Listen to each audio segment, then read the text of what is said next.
2, 1.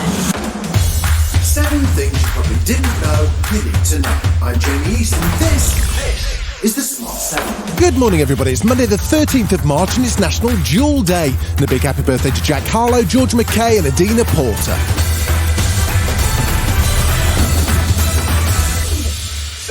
The BBC is in chaos and turmoil over Lineker-gate. The Match of the Day host's suspension over his tweets comparing the government's new asylum policy to Nazi Germany caused a mini-mutiny that's showing no signs of calming.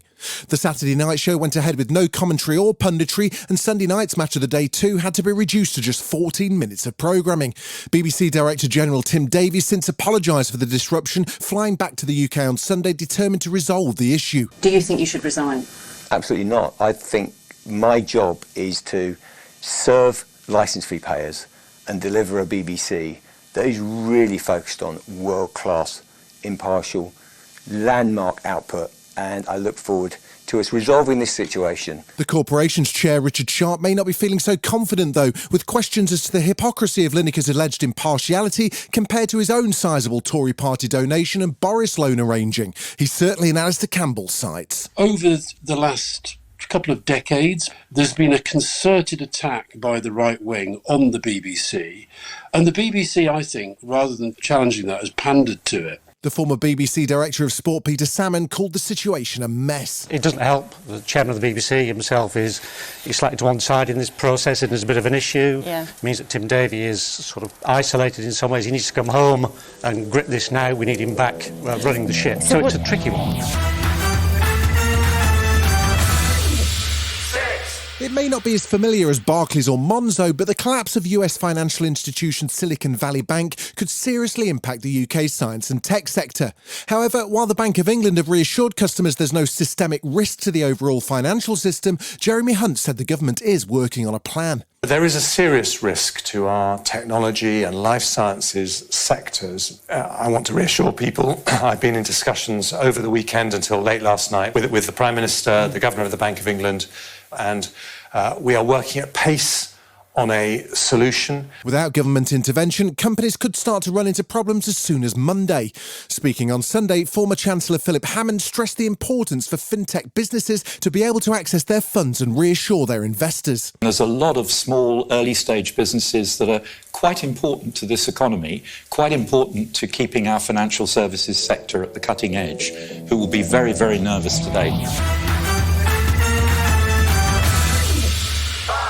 Chancellor Jeremy Hunt, clearly the Cabinet Minister on the Sunday News shift, hinted at big plans for the spring budget, including getting help to people struggling with childcare and energy costs. Don't touch the thermostat just yet, though, as over 4 million households are set to save an underwhelming £45 a year on energy bills from July in a bid to bring prepayment meters in line with those who pay by direct debit. The Chancellor said the discrepancy was unfair, especially as they typically affected those on lower incomes.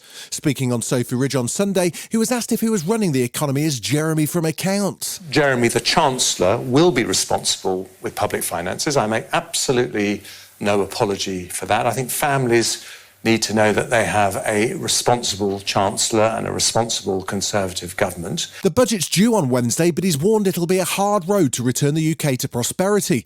Labour Shadow Chancellor Rachel Reeves says if she were Chancellor, she wouldn't be making any reckless decisions. I am absolutely determined that as Chancellor, I would have an iron grip on the public finances, and any announcement that I make will say where the money's going to come from. Hundreds of thousands of Israelis took to the streets over the weekend in one of the biggest protests the country's ever seen. They've been demonstrating for the last 10 weeks and are furious about Prime Minister Benjamin Netanyahu's plans to change the judicial system, arguing the new right-wing party will turn Israel into a dictatorship. Opposition leader Yair Lapid says this was Israel's greatest crisis. It comes after Israeli troops shot dead 3 armed Palestinians near the West Bank city of Nablus on Saturday. The army said the gunman had fired at a military post, but Palestinian officials are yet to comment. A protester laid out the aims of the movement.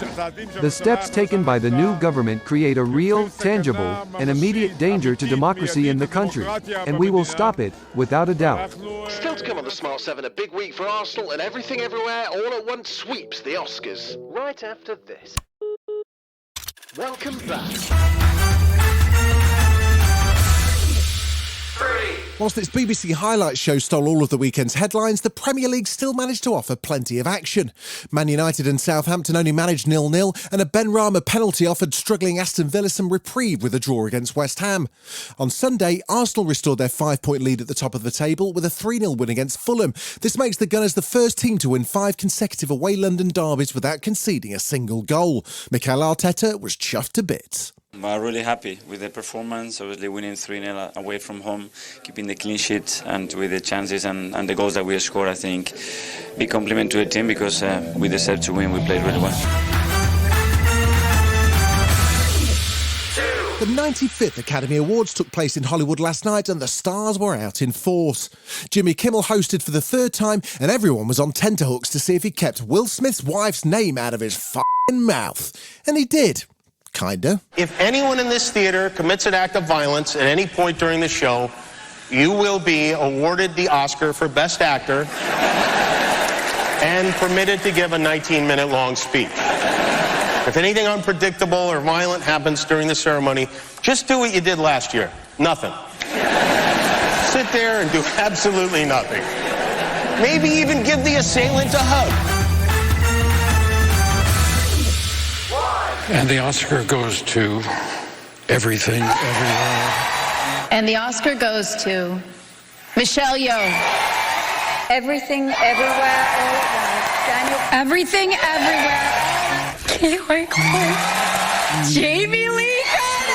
But on the night, Everything Everywhere All at Once swept the board, taking home 7 statuettes, including Best Actress, Best Supporting Actress, Best Supporting Actor, Best Director and Best Picture.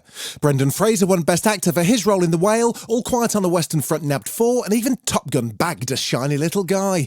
However, the hotly tipped Banshees of Inisherin shocked everyone by failing to nab a single one. The highlight of the evening was Michelle Yeoh becoming the first Asian American to win the Best Actress award and is only the second woman of colour to ever win. This is proof that dreams dream big and dreams do come true. And ladies, don't let anybody tell you you are ever past your prime. Never give up. This has been The Smart 7. Wherever you're listening, do us a favour and hit the follow button. We'll be back tomorrow at 7 a.m. Have a great day. Written, produced and published by Daft Doris.